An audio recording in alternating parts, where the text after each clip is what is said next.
Okay, welcome everybody. Welcome to How to Help Your Autistic Child at Home, Tips from BCBAs.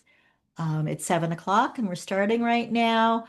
I'm assuming that people are jumping in. Yep, we're going to be having people join as I'm talking here. Um, Thank you for joining us. I'm Laura McKenna. I am the Director of Parent Education and Outreach for the Cope Center for Autism.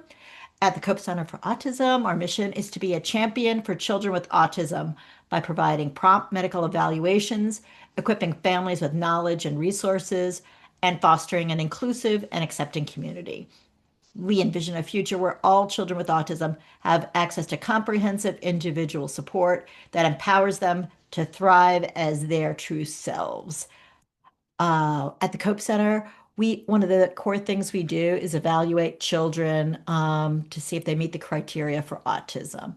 Um, and after the medical team works with them, we and does an hour and a half sometimes evaluation called an ADOS evaluation of the children. It is determined whether or not they meet the criteria for autism. And if they do, they come to meet with the parent support team, which includes myself, my colleague Connie, and we give these parents the rundown. We give them the information as autism parents ourselves. We explain to them what is autism, what is ABA. We talk about early intervention on IEPs, and we talk about next steps. And we've got 15 minutes to give a lot of information to some very overwhelmed parents.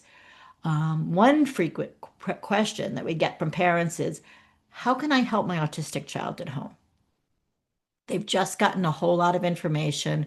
I've given them a list of ABA companies to call. I've explained to them what ABA is and a BCBA is, but they just want to start from, themselves. They're just getting their brains around this term autism and they want to help. They want to help themselves. So I can give them some tips from a parent's point of view, but tonight we're going to hear from the experts and that question from parents, how can I help my autistic child at home, that has shaped this webinar that we're doing tonight. So to get answers for questions so I can help parents better, I am reaching out to the experts, BCBAs. What is a BCBA? The long word is Board Certified Behavior Analysis. It's a healthcare professional who holds a master's degree and a certificate in applied behavioral analysis. They conduct assessments to understand behavior patterns and design individual treatment plans to help clients improve adaptive skills and reduce challenging behaviors. BCBAs work with a wide range of individuals, often in settings like schools, clinics, and hospitals, and they provide supervision for registered behavior technicians, RBTs, who implement the plans. And we have a distinguished panel of BCBAs here with us tonight. We have Lauren Bacotti. She's a clinical director at Centered Solutions. She's a board certified behavior analysis, and her team provides practical evidence-based behavior and education services that families can use in everyday routines. Before launching Centered Solutions, Lauren taught special education, including my son, and provided behavior analysis consultations with schools, families, and she's all about providing data-informed support. She believes in that great outcomes start with close collaborative relationships. Um, Unfortunately, our second panelist, Jessie Delarusso at Search Living Group, cannot join us tonight. She had a personal emergency. We have Melina dos Santos-Falquez, who is a BCBA and with over 15 years of experience. She holds a BA in psychology from Montclair State University and an MA and ABA from Ball State University. She's been a BCA since 2015 and has worked across a variety of settings. She's also currently our program director for our after school program at the Cope Center. And if you haven't seen Unwind in person yet, you really should come over to Ridgewood and check it out. It's an incredible space with an incredible director. So we're grateful for her both at the center and providing input for with us tonight. She is originally from Brazil, is fluent in Portuguese and Spanish, and that multicultural background really informs her commitment to culturally responsive care. And we have Rachelle Wisotsky with us today. She is the BCBA and the owner and clinical director of RightWay ABA. She specializes in providing evidence-based ABA therapy for children ages 2 to 18 with a focus on collaboration and holistic approach. She works closely with families and staff to develop creative, individualized treatment plans that promote meaningful, lasting progress in all areas of child's development. She holds a master's degree in ABA analysis from Damon University. Um, so with that, I am going to bow out of my MC job, and I'm going to turn this over to Lauren, who's going to give us um, her input and her expertise to help families. So thank you, everyone, for coming to talk with us today. Yeah, thank you, Laura. I'm going to take a moment to share my screen. Uh, And I just grabbed the presenter view. Sorry about that.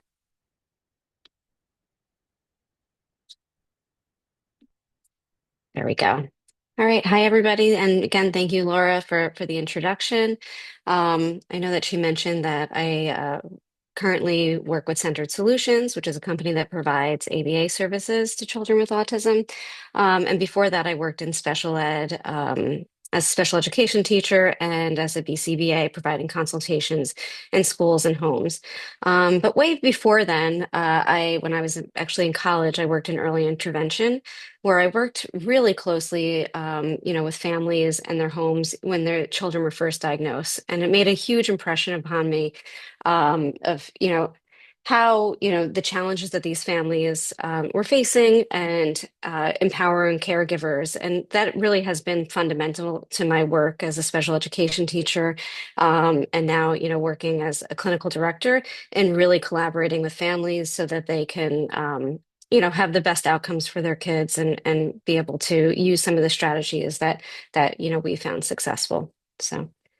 Um, when I was thinking about presenting this presentation, something that you hear a lot is that if you've met one autistic person, you've met one autistic person. Meaning that our kids are incredibly diverse and interesting and creative, and there's so many you know differences with one or the other.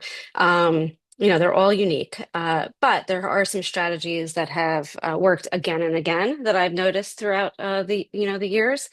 Um, and so our job is really to use some of these strategies to create safety, clarity, and dignity for our kids. We want our kids to feel safe and understood. Um, One of the strategies that I really like to use is something called Connect, then Direct. It was actually something that came from a parenting book that I read when my own children, I have two boys, so when they were very young, I was reading a parenting book called Simplicity Parenting, and I loved this language. It gave language to a strategy that I had been using over and over again. And I started to use this when I was working with families, using this phrase. So the idea behind connect and then direct is that you don't want to just interrupt a child abruptly. Yelling from across the room doesn't typically work. You want to help their brain switch tracks, when we're trying to give a direction. So you want to connect. You might get close, make sure your body is calm, and join the focus of what your child is engaged in. Your child's nervous system needs to be calm enough for you to hear them. So then once you make that connection, then you can give the instruction. Depending on your child, that instruction might be a verbal instruction, or it could be a gesture to the thing that you want them to do, or maybe a visual support that's showing them, what the next event is. You want to give them some time to process this. So a real quick mini script might look something like, wow, your train is fast. So you're connecting with what they're doing. They're engaged in playing with trains.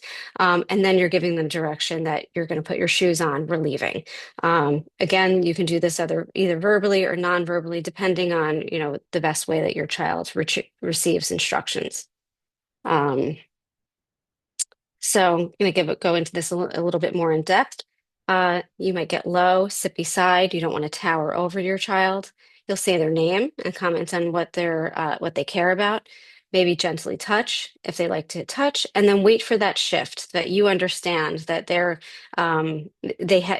are have a break in what they're engaged in and are ready to receive that direction. You want to make sure they can hear you with their nervous system and not just their ears. So you're really waiting to make sure that that direction or has a better chance of landing. Um,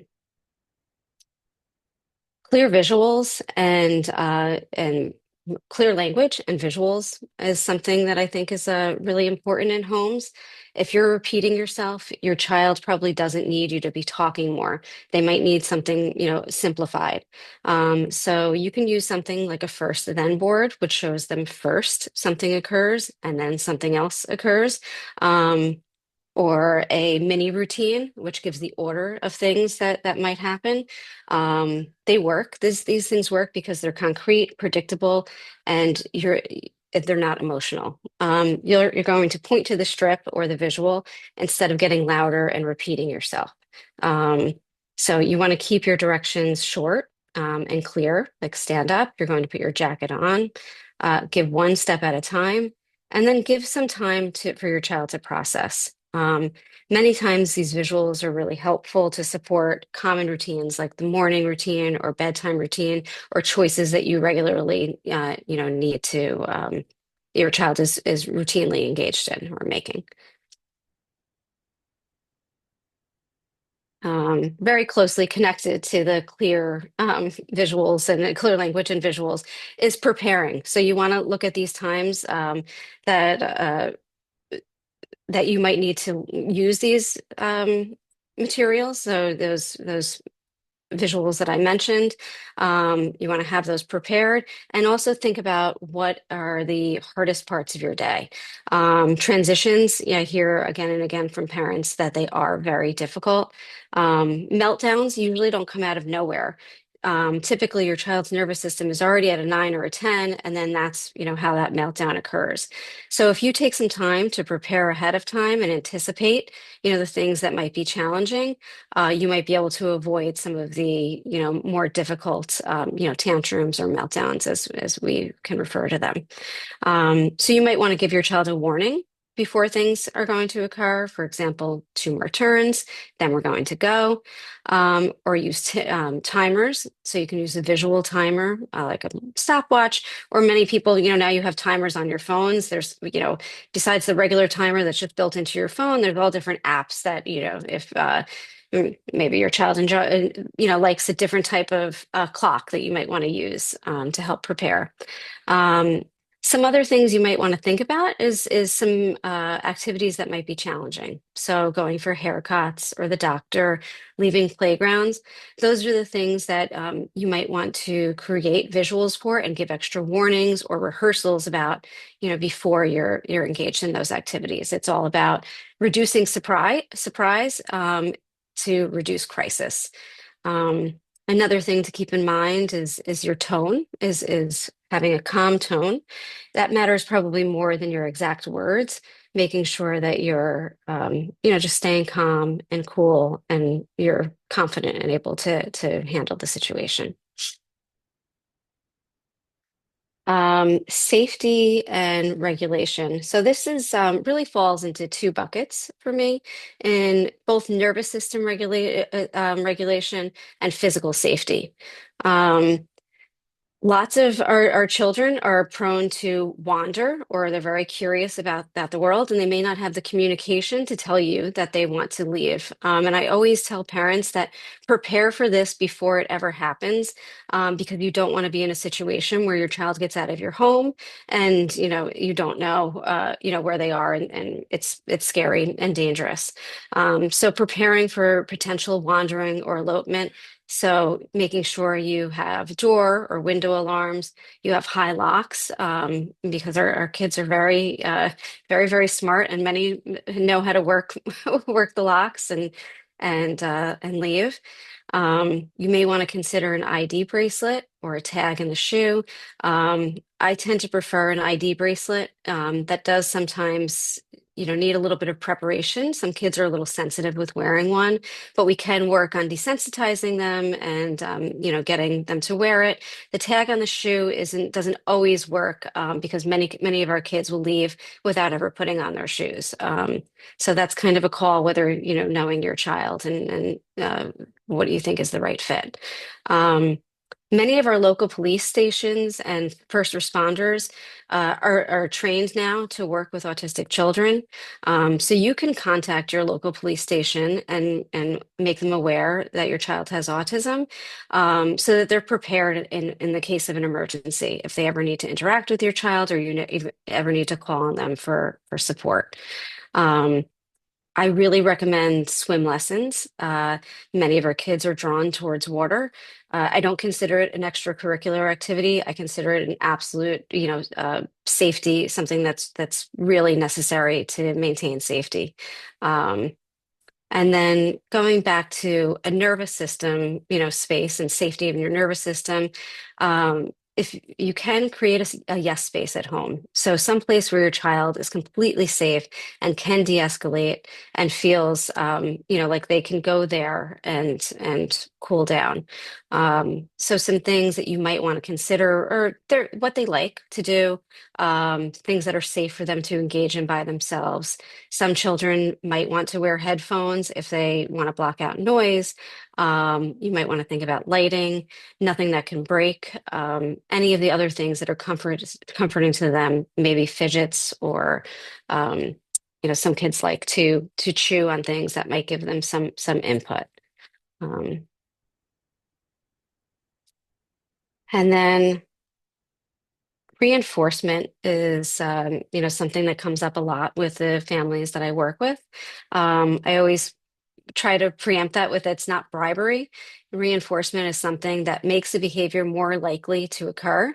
Um, Kids repeat what gets them energy and what gets them attention. And it's giving them meaningful attention to something you want to see more of. So you might want to think about catching tiny wins, that you saw them taking a breath instead of yelling. That was a good choice. Rewarding effort and not just perfection. So really trying to catch the little, tiny wins where they're making progress towards the things that you want to see more of. If we only give energy to chaos, then we might teach kids that a meltdown equals attention. You want to make sure that they are getting the attention for the things you really want to see more of. Um, you can also use what matters to them. So some of the things that could be reinforcing, if your kid likes trains or maybe watching videos, cuddling, maybe physical interaction, maybe some want to be left alone. Snacks, their interest is really your ally. So knowing what your child likes and using that to reinforce the things that you want to see more of.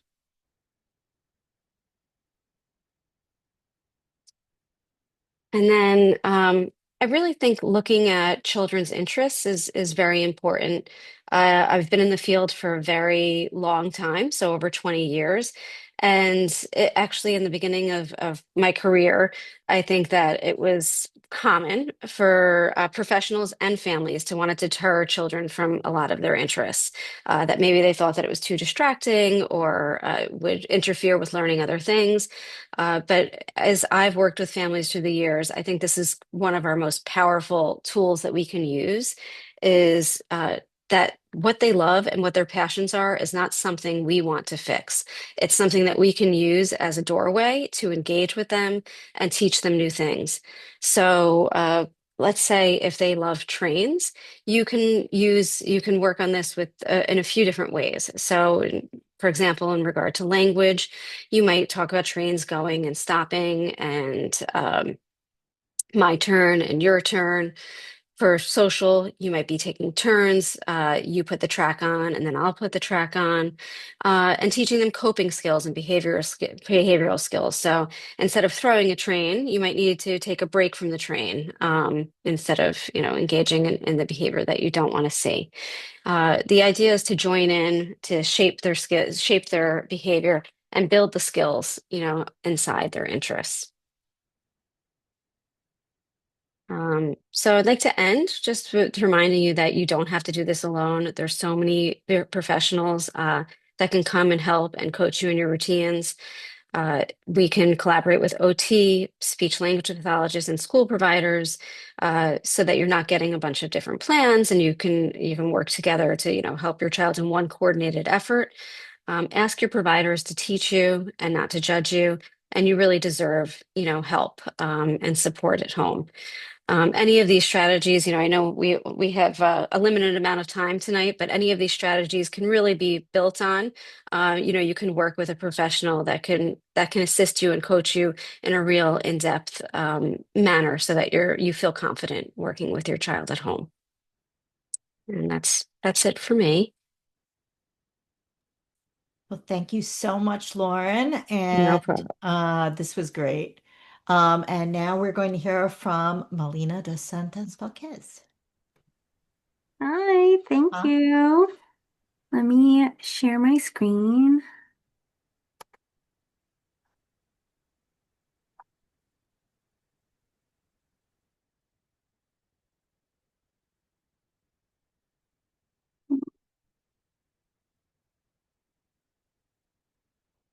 Okay.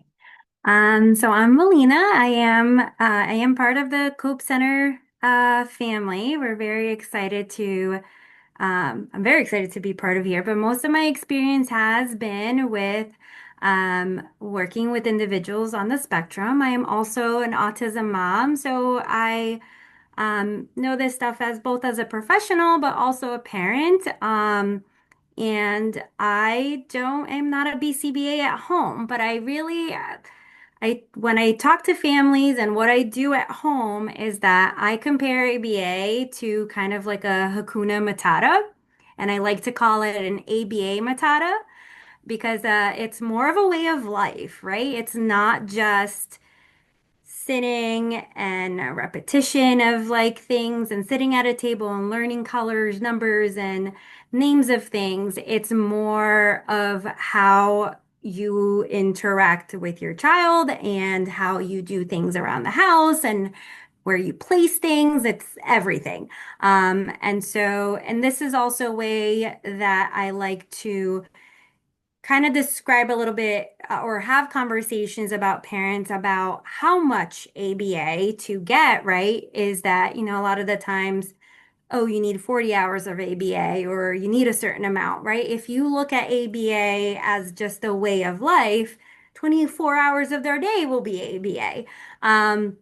And so I put this little no worries guide to parenting with ABA. And so they're like quick, easy strategies to make it just part of your everyday life.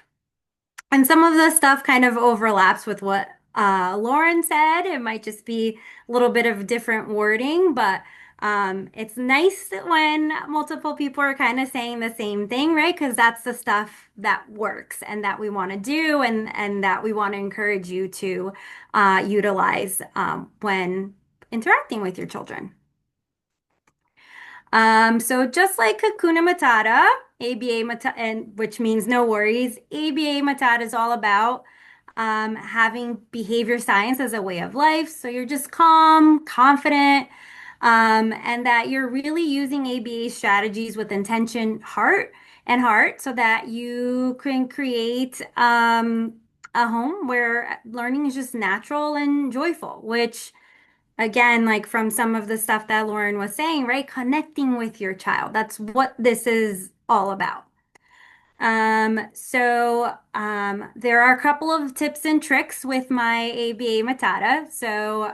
And we'll go in depth with each one. So pause and observe, chunk it down. Behavior equals communication. Reinforce what you want to see. Consistency is key. Stay grounded and make learning fun. Okay, so pause and observe.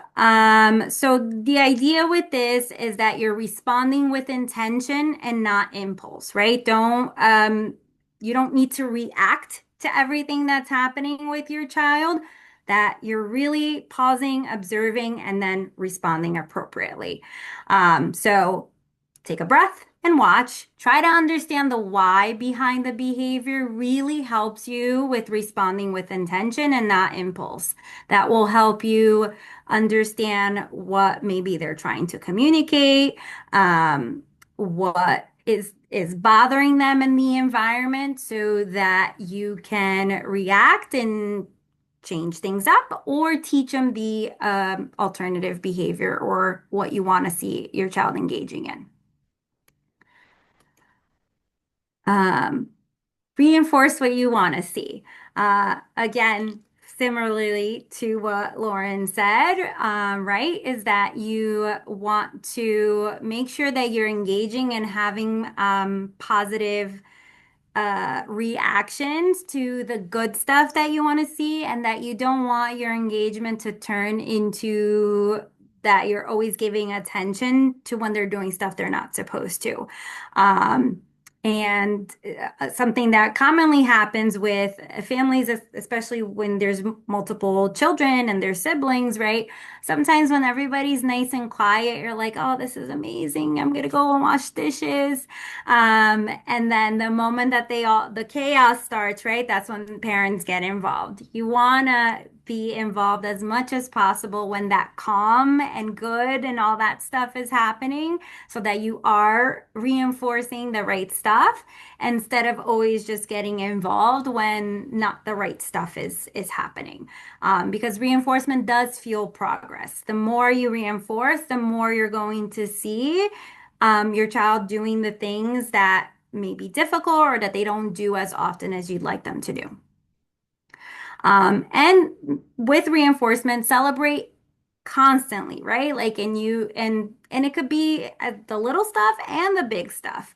Anything that, your child does is important. And so if they smile, saying like, wow, look at that nice smile. I love it. I feel so happy when you're happy, right? That's exciting too, right? And if it's something, maybe they don't do the entire task completely, but they did something like, say they're writing their name, but there's the first time that they hold the pencil on their own, right? You can still celebrate that small little thing, even though it's not the final behavior that you want to see. And so that's super important. And with praise, right? Being specific with the praise that you're giving, right? So it's not just like great job, but like great job pulling your pants up after you use the bathroom, right? Like very like specific on what they did that was correct or great so that they continue to do those things. Um, Chunk it down. That's like really important. Something that we don't always think about is how many steps certain things take because they come so natural to us that when you start to think about like how many little things you have to do to brush your teeth, for example, right? Some of the things it's like, do you wet your toothbrush before you put the toothpaste on or after or both? Or do you rinse your mouth after you brush your teeth? You rinse the toothpaste or you don't? And how do you do it? Which one do you do first? These things sometimes are just like automatic, so you don't think about all the little things that are involved in bigger tasks. And so, and that also helps with making things achievable, right? Because if they look at, a 10-piece puzzle, right? Like that seems a lot. But if all they have to do is put one piece in, right? That's easy enough. You chunked it down, you celebrate that win, and then you slowly increase how many things that they would have to do or they need to learn. When things are small, it's manageable. It doesn't feel so big to achieve, and then it's easy for them to also be motivated to complete that task or that skill. Consistency is key to everything that we do. Um, think about like you as a person, right? Like practice makes perfect. And when we know when things are about to happen, when it's coming, it's easy to feel confident about how to handle a situation or go about your day, and all of that. That helps decrease with problem behavior, right? So if they know what to expect, that when I go in the car, I'm going to go in, sit down, and put my seatbelt on, right? Like if they know that those things are happening, then it's easier to get through the activity. Also, when you're repeating and being consistent with things, it's also easy for them to learn and become more independent. And when you know what's coming, you know what to do, right? Like you feel confident in the actions that you're doing. It's such a big world and different things happen all the time, but having confidence even when you don't know how to do something is important to build with your children, and the way to do that is being consistent. Um, I know as a parent, right, that sometimes is hard, especially because I am a BCBA, so I know what not to do and I still do it. So an advice that I give a lot of parents relating to consistency is to be consistent with your inconsistencies, right? So if you know that there's no way that you're going to be able to get them to tie their shoes independently before school, don't do it sometimes and other times you don't, right? Be consistent with being inconsistent. So do it out all the time or don't do it at all.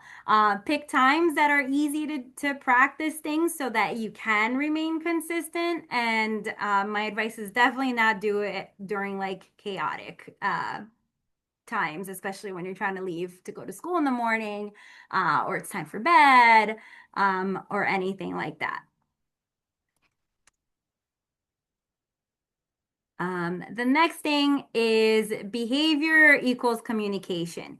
Any behavior that your child does sends a message. They're trying to communicate something that maybe they need, they want, they don't like. Even with things that they may do that's repetitive, that's communicating maybe that they like it, or it could be that they're not feeling calm and repetition calms their body.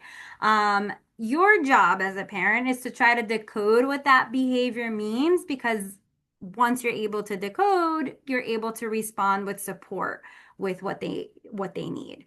And so just be mindful that they're doing things because they want to communicate something to you.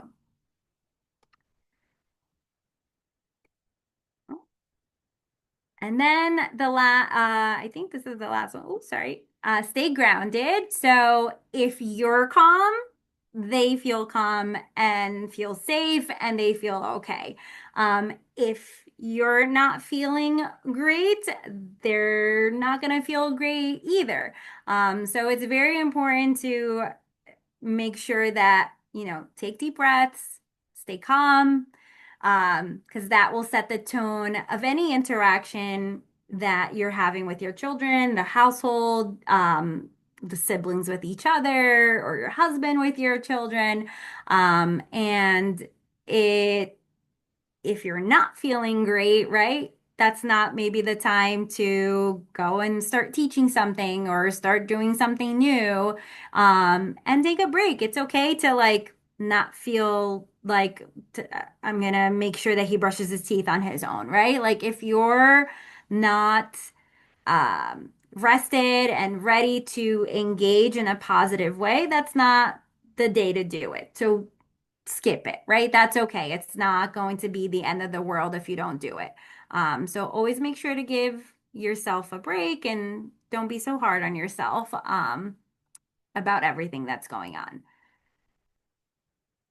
And then make learning fun, right? Like everything that they're doing should be a joyful and exciting experience. I remember the first time that my son talked, right? Like that was such a big deal because he has autism and like he learned how to his first thing was like saying E-I-E-I-O from like Old MacDonald, and I can't tell you how much we sang that song because I was just like so excited to hear his little voice say E-I-E-I-O, right?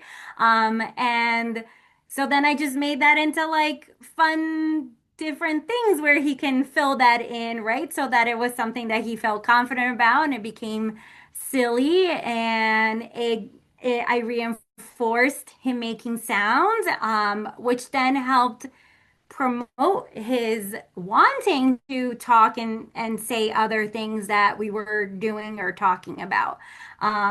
Everything that you do with them should be joyful, and so that they will want to do and they will want to learn. You don't have to be rigid. ABA doesn't have to be rigid. Everything can be taught in a way where it's a game and they're enjoying. And so to wrap things up with my ABA Matata. So ABA is just not just a set of strategies, it's a way of life. It helps build connection, confidence, and growth by using simple, consistent techniques like pausing to observe, reinforcing positive behaviors, and breaking tasks into manageable steps. Parents can create meaningful change in everyday moments. Remember, small actions practiced consistently lead to big results over time. Your calm, playful, and intentional approach sets the tone for success and helps your child feel safe and supported. Start with one strategy, build from there, celebrate progress, not perfection, and most importantly, know that you're not alone. Your ABA team is there to support you every step of the way, and you've got this. And that's all I have. Thank you, Melina. This was Yeah. awesome. Just for everybody in the audience, you can be typing in questions at any point into the comment section and we'll pose them to the panel. And now we are going over to Rochelle. Hi, how is everybody? I'm so excited to be here tonight and presenting. And it's so funny because, like I said before, like, going last, I'm sure that everyone's going to say everything before. And it's so nice to see that really it is a lot of consistency, what we're all saying, because these are the things that work. These are things that are, you know, that we've seen in the field consistently that have worked for us and worked for parents and worked for families. And I think that's really nice. So these are some of I'm Rochelle. I work with RightWay ABA. I'm the owner of RightWay ABA. And we work with kids on the spectrum and we work with their families. And really, I really happen to have loved what Lauren said, specifically about dignity.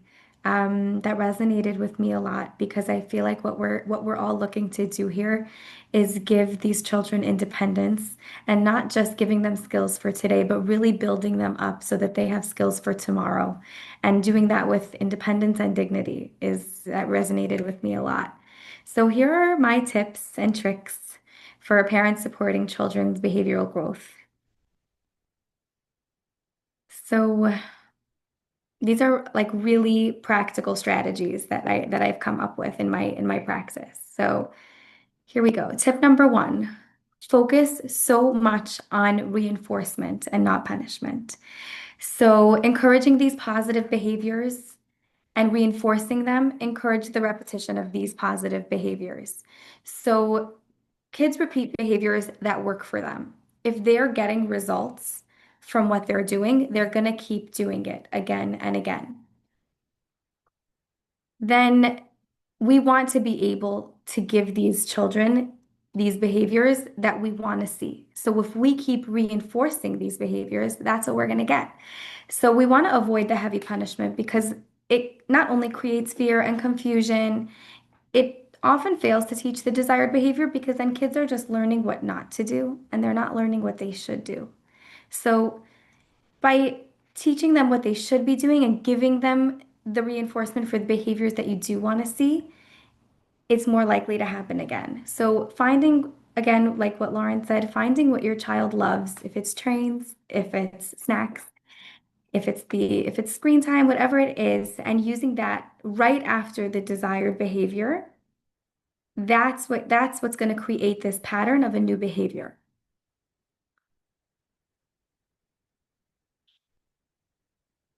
Okay, so tip number 2, preventing problems with predictability. So what we want to do is chances are we know our children very, very well. I know my children very, very well. I can pretty much predict what's going to cause a tantrum. I know what's going to be tough in the morning. I know what's going to be tough when we come home from school. And by understanding and predicting what the tantrums or difficulties might be, we can plan and practice going forward how to combat those difficult challenges. So by using visual schedules and first then boards or timers, we can kind of create a preventative measure to make sure that these behaviors are not going to occur. So the more the child can predict what's going to happen, the more they can be calm and understand, and the more we can prevent these behaviors from happening. And consistency in the schedules is also super important because the more the child can understand what's coming, the less anxiety, the less pressure. If we know that we have a child, for example, I had a client that had a real struggle getting dressed in the morning, and no matter what reinforcement was offered, no, it was such a struggle to get dressed in the morning. So what we decided what we were going to do is that we set timers and we started early so that we wouldn't come into the rush of we have to get to school right now. So we started early, and every 2 minutes we put on a different article of clothing that the child got to choose. So then they got a break, and then the next 2 minutes the timer went off, and the child got to choose which article of clothing went next. And with this pattern and with this kind of predictability, we were able to combat this struggle of getting dressed in the morning. Encouraging communication in any form. So this is really like understanding that behavior is communication. And anything that is being said, we want to reinforce. So if this is verbal, gestural, using their assistive devices, and if using facial expression and body language, these are all things that we want to do and we want to encourage so much because when we encourage, that's what's going to keep these behaviors coming.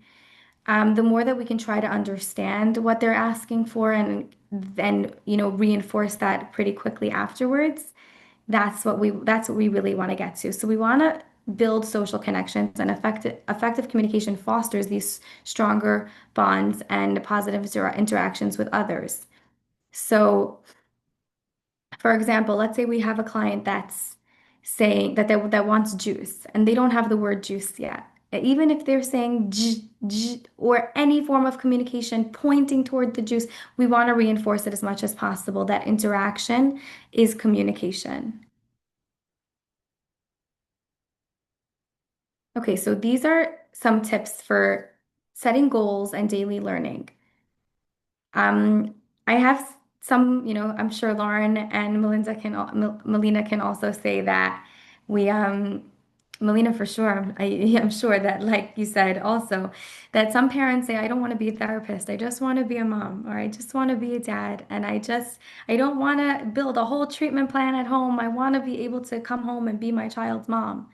And that's really what we want. We want to empower moms to be moms in the best way possible so that they don't have to be a BCBA and they don't have to be a therapist and they can just be the mom, but with tools and tools that they need to make their lives easier. So I would say my number one is pick one goal at a time. We want to pick a small goal. And this is not even for the child's sake, this is for parents' sake. We're working on something. We want to pick one small thing. Um, that way we don't get overwhelmed, that we can have focus all our energy on whatever the small goal is.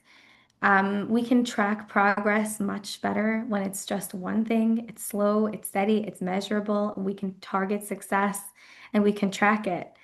And slow and steady does win the race. It does. And I'm sure most BCBAs will tell you that building upon growth is what creates success. Small goals is big wins. And after steady improvement, then we can add new goals and we can gradually maintain focus and success by slowly adding new goals to each smaller goal. We want to have mastery over multitasking. So we want to master what we do have versus multitasking over many different things. Okay, so now tip number 5, turning daily routines into learning. So this is a really awesome tip that I love to give parents because you're doing everything that you're doing anyway. You are getting up in the morning, you're getting dressed, you are preparing food, you are going to work, you are coming home, you are doing laundry, everything that everybody does. And all of these things are huge opportunities for learning. So integrating learning into these regular routine opportunities, mealtime, bath time, errands, anything, it can generate learning. When you're cleaning up magnet tiles or blocks, you can say, first bring me all the red ones, and you can differentiate by color or by shape. We can count socks as we fold them and match socks. And we can label things as we go in the grocery store. There's so many different ways of learning in the natural setting that help children generalize and retain skills so much better than active learning. It's passive learning, and it's so successful in teaching children different things. It can happen in the most natural of environments. Now we have tip number 6, model calm. This is so important because, like Melina said, also, we need to have a calm body and a calm mind before doing anything. There is a story of a mom who took her daughter to the grocery store, and in every aisle, the daughter was screaming, I want that, I want that.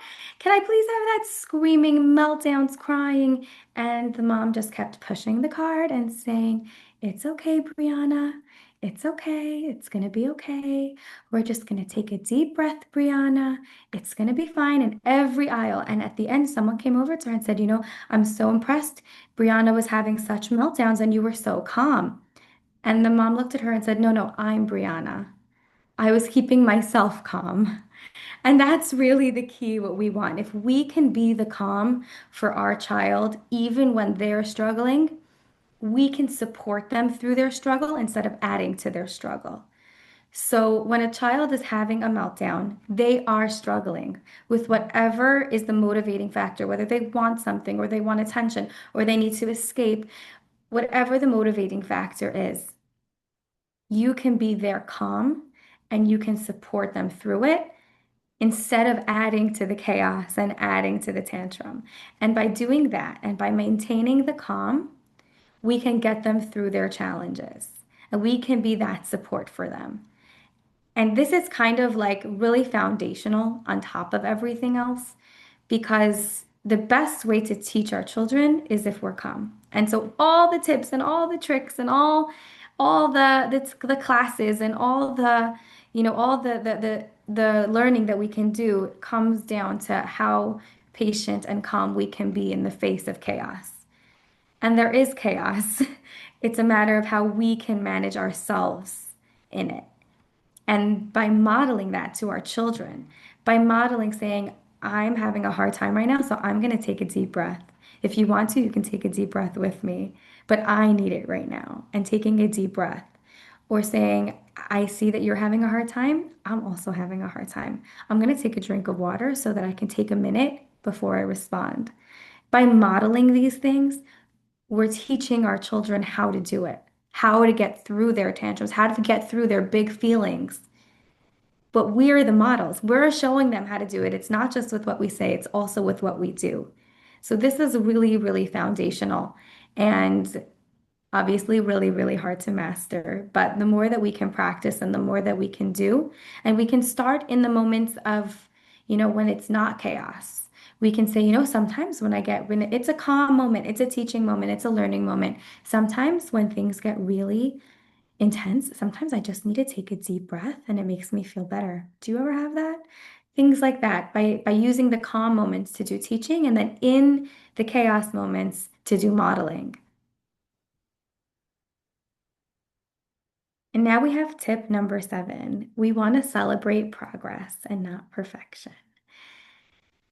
ABA is really, really small goals broken up.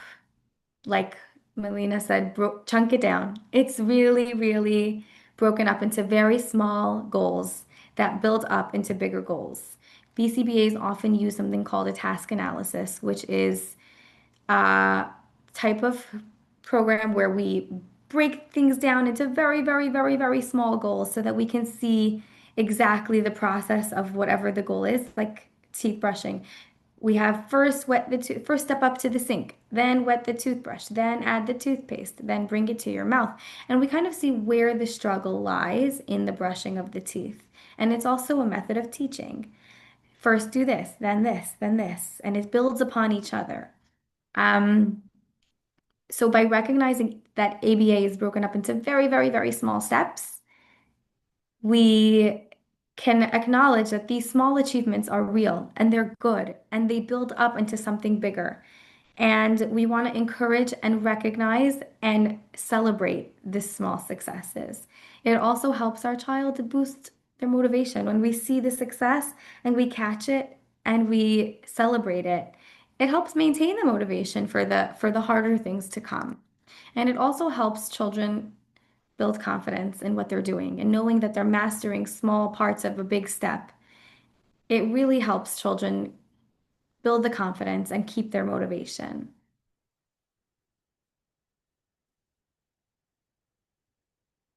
So we really want to emphasize simplicity, make sure that the goals are measurable, easy to track, small enough to master. We want consistent progress, slow, steady, continuous improvement.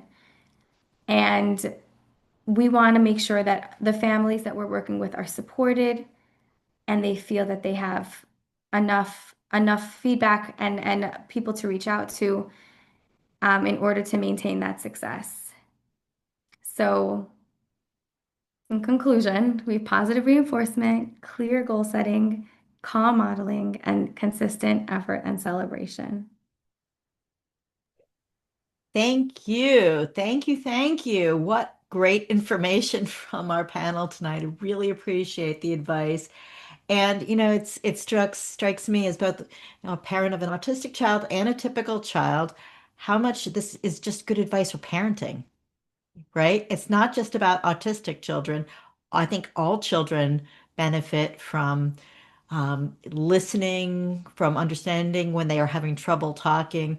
But especially with our kids with autism, their challenges are greater. I love learning, about keeping calm because that was one of the things I had to learn the hard way too. I noticed that when I was reacting negatively, when I was getting upset by my son's behavior, he was picking up on it and then it was amplifying and we were snowballing bad feelings. So if he was having a meltdown, I had to be like chill and it was hard. It was hard as a parent to learn how to do this. Um, so as I was listening, I was having some questions and I jotted some down. Um, one of the questions that we get from parents is stimming okay? Um, Especially, there's been 20 years of different schools of thought on ABA. Um, should we stop the kids who are hand flapping, who are, saying the same things over and over again, who are humming, or is that considered okay now? Can I? Yeah, jump Respond. in. I think stimming's a little bit controversial in the field in general. Um, my perspective on it is that I think of stimming as almost like an itch that you have to scratch, right? And so think about it that somebody's like, you have to come and touch my hand before you're able to scratch your itchy skin, right? Like, are you gonna be able to like go and do it, depending on how itchy it is, right? Like you still need to get it.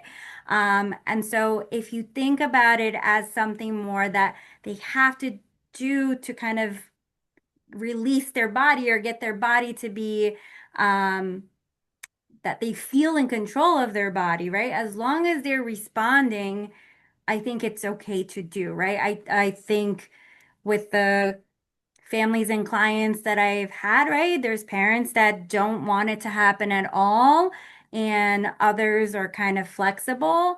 Um, for me, it depends on the learner, right? I don't want them to not scratch their itch. Like I don't want to be that person that makes them itchy all the time, because then that also pairs me with not positive things, and then I'm not going to be able to teach them. But there's other schools, like other people think other things about that, so that you're gonna hear different things. You have to do what works best for your child. Um, but that's how my opinion on stimming. Thanks, Melina. Um, Lauren, do you have any other opinions on it, or are you sort of in sync with what Melina says about stimming? So I'm pretty in sync with Melina about that. The only thing that I would add is that, if it does start to interfere with learning, or like, let's say you have an itch that you're scratching and it winds up being harmful to the individual, you're going to like shape that into something either that's you know, not injuring the person. Um, or you might want to find times that they can do it, that are more appropriate so that they can focus on other things at other times.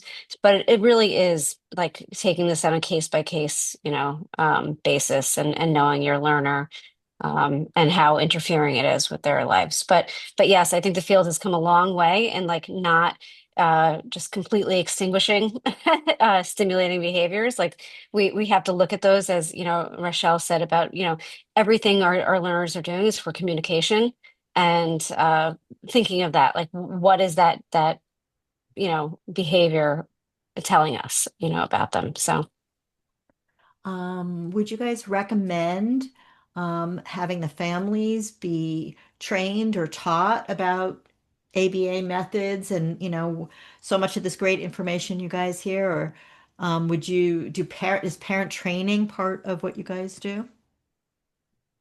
Rochelle?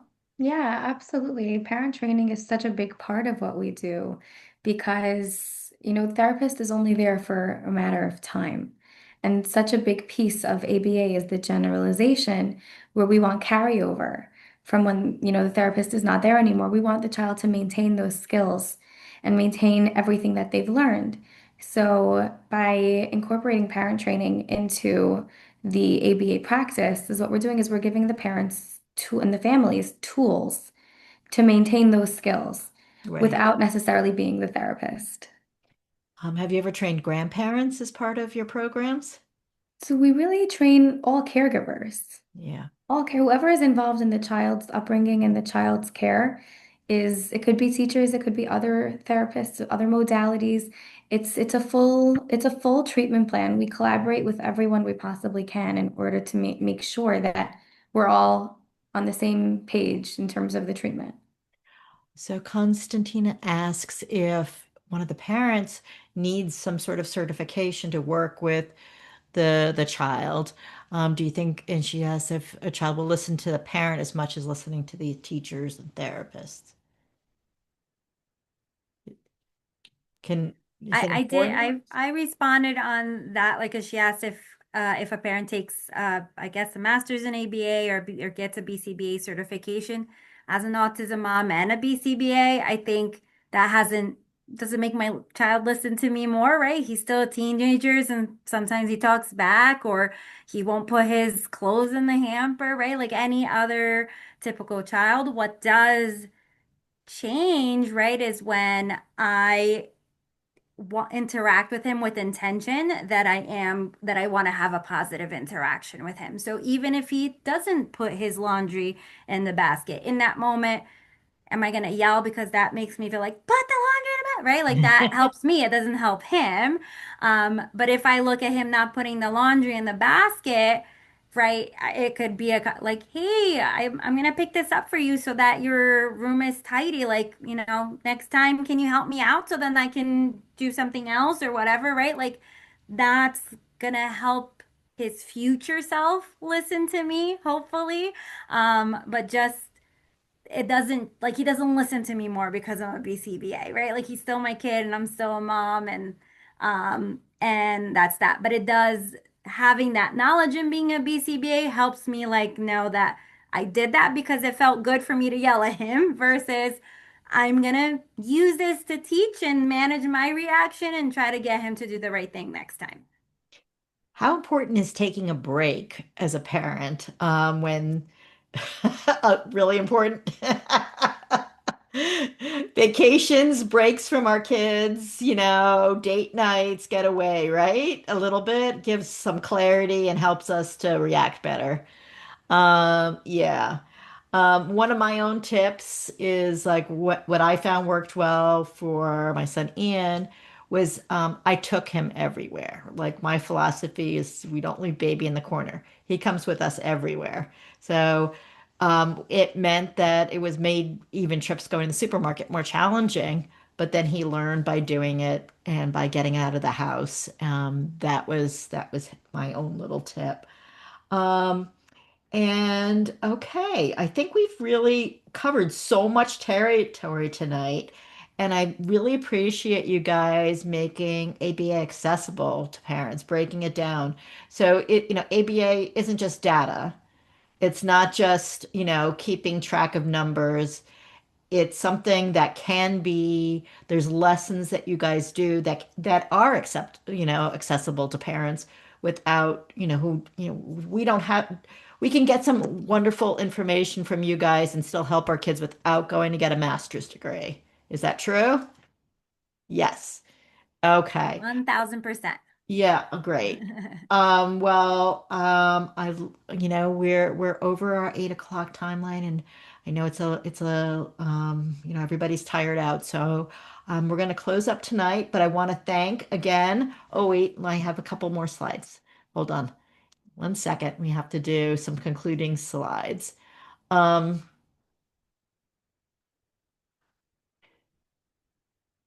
So, thank you again for coming to the Cope Center for Autism's webinar series. We have a few upcoming events. We're going to be doing an open house on December 6th, so anybody is welcome to stop on by and see our new digs. It's pretty awesome.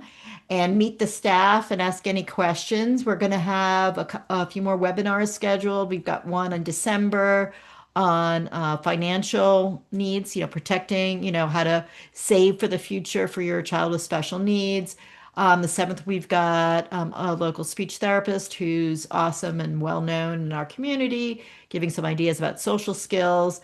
And then on February 11th, we'll be doing a talk on IEPs. I'd like to thank our great panelists here from Lauren at Senate Solutions, Melina at Unwind at Cope Center, and Rachelle at RightWay ABA. If you need any help locating the right autism service, which, come call us, come talk to us, and we'll connect you up with these great speakers. And thank you to everyone who's joined us, and thank you to the panelists. Um, Everything will be recorded, and we'll put it on YouTube. And so we really appreciate everyone coming. Have a good night.